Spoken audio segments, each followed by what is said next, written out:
Jesus é o bom e único pastor. Reconhece que todos fazemos parte do seu rebanho. E ele se sensibiliza quando vê as suas ovelhas perdidas, desorientadas.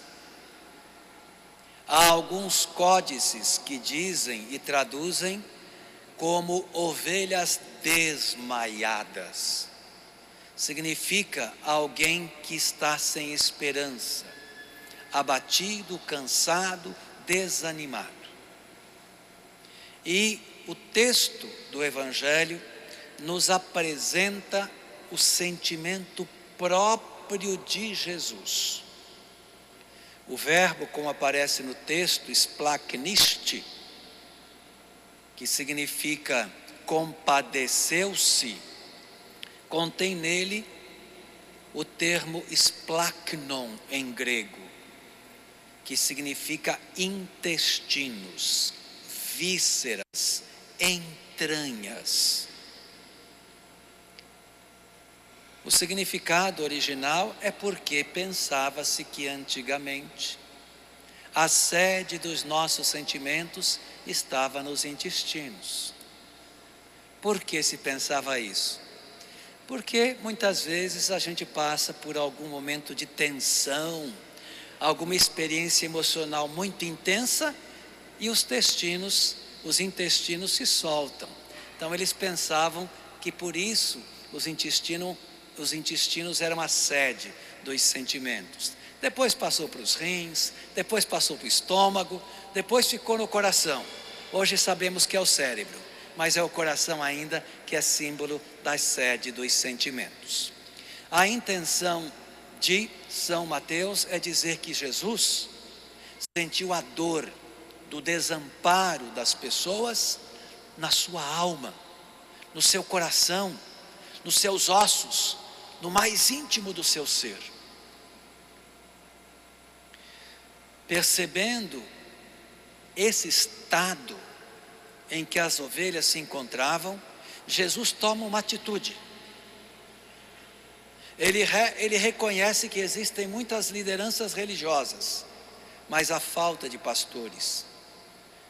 Porque pastores verdadeiros não deixariam as ovelhas nesse estado em que se encontravam. Por isso diz o texto que Jesus chama alguns discípulos, alguns seguidores, alguns pupilos, e ele dá a eles algo. Dá a eles algo. Em São João, Jesus dá o Espírito Santo. Em São Mateus, Jesus dá o que o texto fala em exousia em grego, que é traduzido por poder, autoridade. Para a gente entender isso, vamos voltar alguns domingos atrás, quando nós celebramos a solenidade da ascensão do Senhor, a sua volta aos céus. Antes de Jesus enviar os seus discípulos ao mundo, ele diz assim: toda autoridade, todo o poder me foi dado no céu e na terra. É com essa autoridade, com esse poder que eu envio vocês. Pois bem, lá o termo era o mesmo, exousia. Significa que Jesus, com a autoridade de Deus, transfere essa autoridade para os seus escolhidos. E esses escolhidos, logo no texto adiante, recebem um nome diferente: apóstolos. Por que é que são chamados assim? Porque o termo enviado em grego é justamente apóstolos.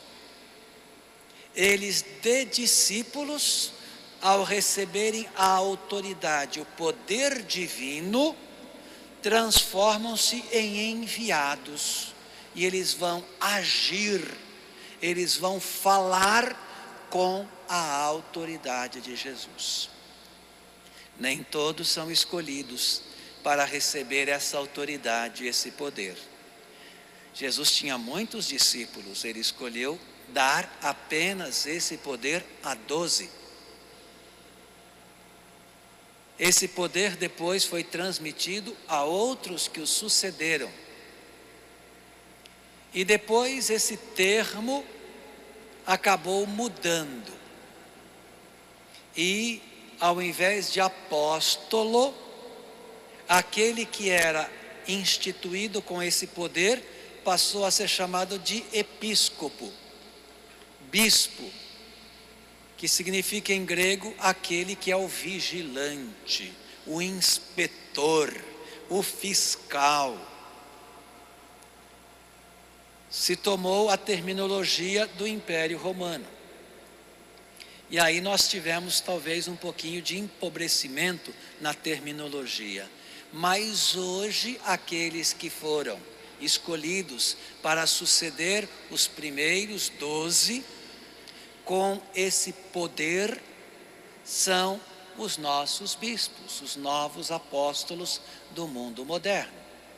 Não se trata de dizer que eles são mais importantes do que os outros.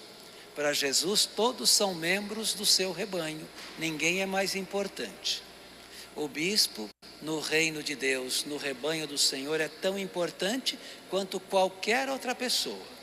Somente os ministérios são diferentes, somente as funções são diferentes. A importância é a mesma. Nós precisamos manter essa unidade do rebanho. Nós precisamos estar ligados àqueles que Jesus instituiu com a sua autoridade. Nós precisamos manter de fato esta unidade e comunhão que são fundamentais na vivência cristã. Não existem dois pastores, existe um só, é Jesus. Não existem dois rebanhos, existe um só, que Jesus divide o pastoreio com aqueles que ele escolhe, mas o pastor é sempre ele, o modelo é sempre ele. O modelo de quem se coloque inteiramente a serviço do rebanho, para que o rebanho tenha a experiência da vida em abundância. Como rebanho do Senhor, chamado a viver na unidade e no amor, vamos ficar em pé, por favor, e nesse Deus que também nos escolhe e nos quer como seus discípulos e seguidores, professar a nossa fé.